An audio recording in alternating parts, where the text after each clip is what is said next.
The MMA has had some ranking changes over the past few weeks, and it's getting crazy out there. Both the male and female sides of the sport have had some changes, and we are excited about covering them. So stay tuned to today's video as we are going to discuss MMA pound-for-pound rankings. Charles Oliveira, Carla Esparza make moves towards the top. First up, we have 1. Kamaru Usman, welterweight champion, 20-1. Kamaru Usman is at the very top of the rankings right now, and it makes a whole lot of sense. He has been in the news a lot because of the skill he puts out and the damage he can deal at his weight class. Usman is slowly becoming an all-time great and is already considered a legend of the scene right now. He is currently unbeaten in his 15 UFC bouts and has won 19 overall fights. He is about to turn 35 this year and is supposed to fight Leon Edwards sometime in the summer. He could be on his way into the highest ranking of the year. And now, 2. Alexander Volkanovski, featherweight champion, 24-1. Here at number 2, we have Alexander Volkanovski. He is nicknamed the Wizard of 145, and he is continuing to claim the top ranks this year so far. He is unbeaten in 11 octagon matches and is on his way to a trilogy fight with Max Holloway. This fight is in July of this year and is going to be insane.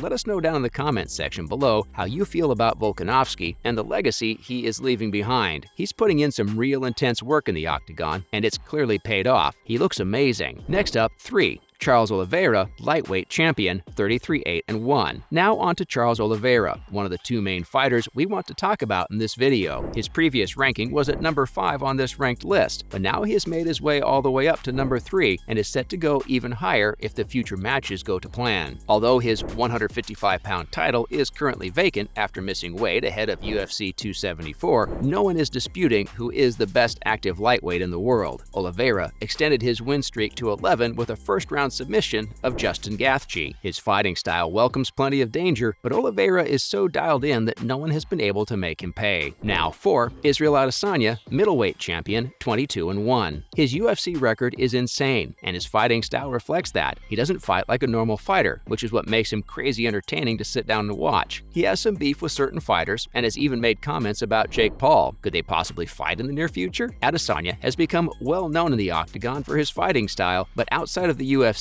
he has become well known for his nerdy side. The fighter constantly talks about anime during interviews and press conferences, even doing poses from Naruto. The fighter is also covered in anime tattoos. The biggest nerd moment for this fighter was during one of his matches where he posed just like the character Rock Lee from Naruto. His opponent, without realizing, did the pose from the anime as well. It was a crazy moment where real life reflects art without anyone realizing at the time. What a crazy moment and what a crazy fighter. Let us know down in the comment section below how much you like Adesanya. Adesanya was once in the number 3 spot and has dropped below Oliveira, but he has more fights in the future. His most recent victory went really well and showed off his improving talent. Adesanya is easily one of the most recognized fighters right now, and he is a bright star for the future of the UFC. And our final male is 5. Francis Ngannou, heavyweight champion, 16-3. Despite suffering a serious knee injury during training camp amid a very public contract battle with UFC brass, Ngannou gutted out a unification win against former teammate and unbeaten interim champion Cyril Gane. A long recovery is expected as Ngannou's UFC future remains in question. It's really sad to see Ngannou in this situation, as he has been doing super well up to this point. He was always in the news for his actions and was continuing to be super promising. Hopefully, he can get back on his feet and carry on in the UFC, as many want him to have a future. What do you think about all this? Let us know down in the comments section below. And now, onto the female side of the list. First up, we have Valentina Shevchenko, flyweight champion, 22-3. A move down to her natural weight of 125 pounds has allowed Shevchenko to go on a run of dominance rarely seen at this level atop the sport. Her TKO of Lauren Murphy at UFC 266 made it 6 defenses of her flyweight title. Next up is another fresh face at 125 pounds in Talia Santos this June. We are going to follow her future matches, as she is clearly an insane fighter and a promising fighter for the future of the UFC. What do you think about Shevchenko? Let us know down in the comments section below. And now to Amanda Nunes, Featherweight champion, 20-4. The GOAT's implosion against Juliana Pena at UFC 269 was the most stunning moment of 2021 and possibly the biggest upset in MMA history. Though she's still armed with the 145-pound title, news of Nunes leaving the American top team to start her own camp leaves many questions. Nunes has slowly been climbing the ranks and has been doing super well in the public eye. She is a fighter that many recognize at this point, even if you aren't a complete fighting fan. Her name brings in numbers as well, so it's safe to assume that she has a super clean future ahead of her within the UFC, even if her matches don't do super well. What do you think about this? Let us know down in the comments section below. Next up is Rose Namajunas, strawweight, 11-5. A baffling strategy of defensive circling led to Namajunas surrendering her 115-pound title to inaugural champion Carla Esparza in their May rematch. Namajunas was barely touched in her unanimous decision loss. Still, the miscalculation was a huge one. This meant she fell down the rankings, but her opponent is climbing up. And our final female is, for Carla Esparza, strawweight champion, 19-6. Our final but most important female fighter is none other than Carla Esparza. She has been doing super well recently. Sadly, her most recent match was a little disappointing on both sides, as her and Namajunas didn't do very well against one another. Though the win was amazing, it won't really do much to improve how she fights. She still has a long ways to go as a fighter, but she now needs to work towards resuming her champion status and moving further up the ranks. Esparza could be the top female fighter with ease, she just needs to have the matches to prove it. What do you think about Esparza? Let us know down in the comments section below. What did you think about these official rankings? Let us know down in the comments section below. And now, onto some other UFC news and information. Finally, we have Logan Paul wants to enter the octagon against who? Recently, Jake Paul has been talking a lot about wanting to get into the UFC and fight some big names, but his brother Logan hasn't really spoken much about his brother or himself entering the sport. Logan has gone from boxing to recently being a part of the WWE. He had his first match against the Mysterio family, and it went super well. Regardless of how fans feel about Paul beating Mysterio, the fighting was great, and Logan was super good at his moves and playing the part. Now that Logan has done WWE and boxing, he has been talking about the UFC. He has no beef with anyone in the sport, but said he would love to fight against Paddy Pimblett. Pimblett has been trashing Jake for a long time now, and it would be awesome to see Logan fight him before his brother. There wouldn't be beef between the two, and it would just be great to see. Logan had a lot of nice things to say about Paddy and clearly respects him a whole lot. He spoke about how young and great he was and how he is rising up quickly. It could be a cool fight in our eyes. What do you think?